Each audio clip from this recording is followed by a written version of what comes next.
Alright guys, so in today's video we're going to talk about X factor, sequencing of the golf swing, and we're also going to talk about grip pressure and how it possibly could be changing throughout the golf swing.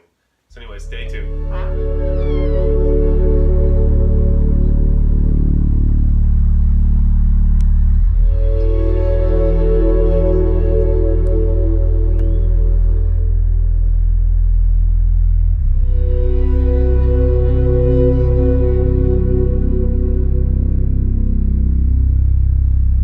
Alright guys, so when we get into X factor, I feel like a lot of you guys are a little bit confused about the theory behind it. So X factor, simply put, is they want the shoulders to be at a 90-degree angle at the top of the swing, and they want their hip line to be at a 45, or i.e.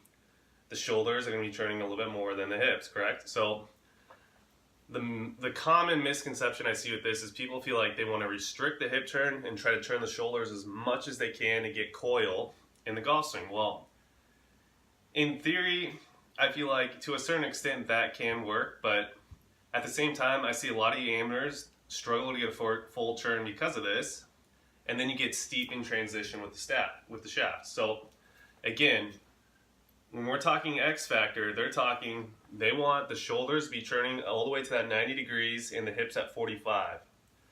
So that is X factor. All right, so now let's get into sequencing. All right guys, so when we talk about sequencing of the golf swing, we're talking about basically when and how much the hips and shoulders should be turning throughout the backswing. So again, there's a few ways. So there's some players that turn everything right away. So basically, once their left arm gets parallel to the ground, they pretty much turn the full amount that they're going to turn throughout the swing. That's one way to do it. So again, if we're going to go by X factor terms, once the left arm gets parallel to the ground, the shoulders are already going to be at that 90 degrees and the hips are going to be at 45. That would be called turning early. Now, to match up turning early, the hands and the arms are going to have to do something, so let me talk about that. So,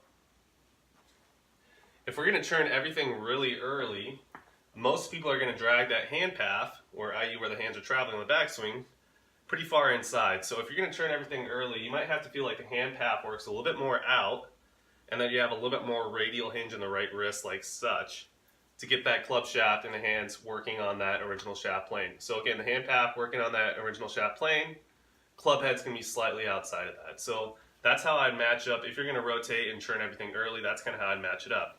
Now there's a different way. So you can think about more so your Freddie Couples look. Actually, let's do it with the club first. So the Freddie Couples look, or I'd call turning late, would be the hands and the arms.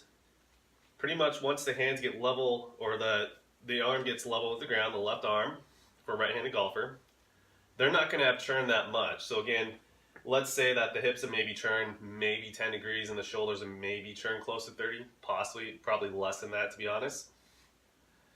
That would be a late turn. Then from here, once the hands get to that level, then they're going to turn to that 90 degrees and 45. That would be more of a late turn. And that's how I match that up. So again, let me show how it looks with that. So again, the first part of the swing, the hips and the shoulders are going to turn just a slight bit. Let's say the hips turn, to put some numbers behind it, let's say the hips turn right around 10 degrees, and let's say the shoulders turn right around 15 to 20, or something like that. I mean, those might not be the right numbers, but I'm saying you're not turning that much with the late turn. Again, the arms are moving a lot first, body's not turning, then the body turns a little bit later. Now, when we're talking, well, most coaches teach, when we're talking sequencing, they want to see something a little bit more like this. So, once the hands get to, basically, let's just say one-piece takeaway, once the hands get pretty much with that right hip for a right-handed golfer, let's say the hips have turned right around 15 degrees, the shoulders have turned right around 30. Once you get to P3, or the hands level, or arm level with the ground, let's say the hips have turned 30 degrees, the shoulders have now turned 60. Then once we get to the top of the swing, the shoulders have turned 90, the hips have turned 45. So that would be what most coaches teach when they're talking about. Alright guys, so now that you understand the different ways to sequence out the backswing, now let's kind of talk about grip pressure and the takeaway, and kind of how I feel like grip pressure changes throughout the backswing. So I haven't watched too many YouTube videos. I think there's a few coaches that touch on this subject, but a lot of that, especially in my past, a lot of instruction that I've had, coaches and my instructors would tell me to keep a consistent grip pressure throughout the swing. almost to the softer side. Now, I actually found this personally when I was playing my best, that's not the feel that I got. I felt like my grip pressure was changing maybe like 3 or 4 times throughout the swing, but it was definitely not staying the same. So let's kind of go over that. So let's talk, in the takeaway, let's talk about the right hand roll, grip pressure wise, and the left hand roll. So as I take the club back with my takeaway, I feel like the first part, I have a little bit more pressure in the right side hand. Let's say for me personally, I'm feeling right around like a 6 or a 7 on the scale. 10 being a def grip, 1 being it's almost falling out of my hand type feel.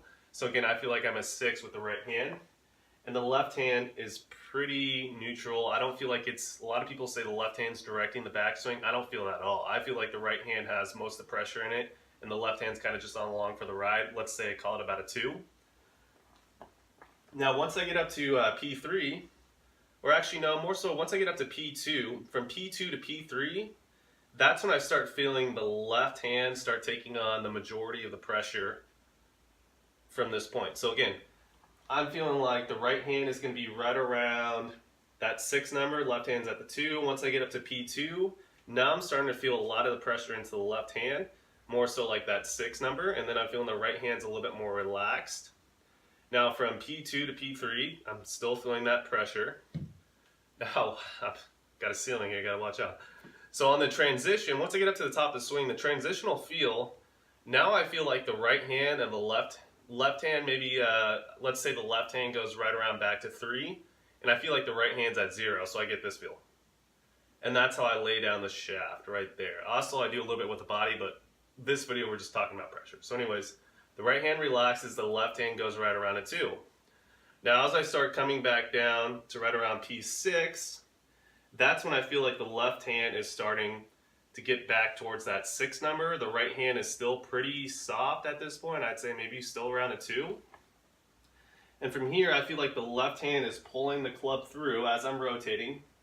And then pretty much right when I strike the ball, I feel like the right hand and the left hand, the pressure should match. I feel like I go from probably about 6 to 7 on the left hand, and then 6 to 7 as well with the right hand while I'm hitting the golf ball. And that kind of keeps the club face for me stable.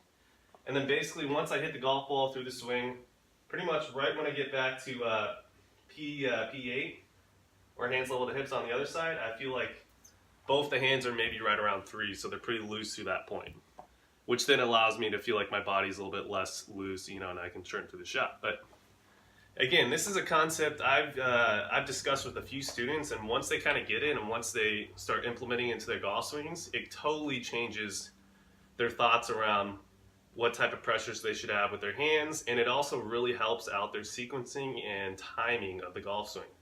And it also allows them to lay down the shaft as well, which is huge. So anyways, being able to shift your pressure throughout your hands to different levels throughout the swing, I think is super crucial, and I'd highly recommend you guys trying it out. I believe if you talk to any tour pro that really knows their swing, I guarantee they're not going to say they feel like they keep the same amount of grip pressure throughout the swing if they really think. Alright guys, so to sum up the whole video, basically we talked about X factor first. We're trying to get those shoulders turning to 90 degrees, hips at 45.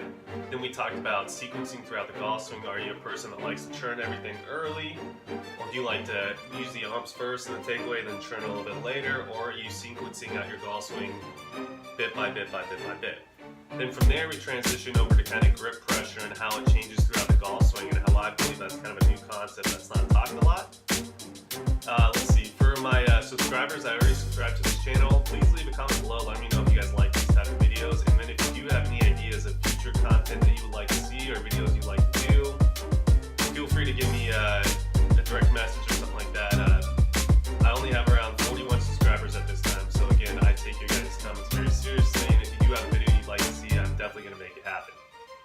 For you guys that are new to my channel, basically the Mike's OG Academy channel, what we're trying to do is we're trying to give out as much content as we possibly can in a little bit more detailed format and a little bit more informal, I would say, than most golf instruction videos out there.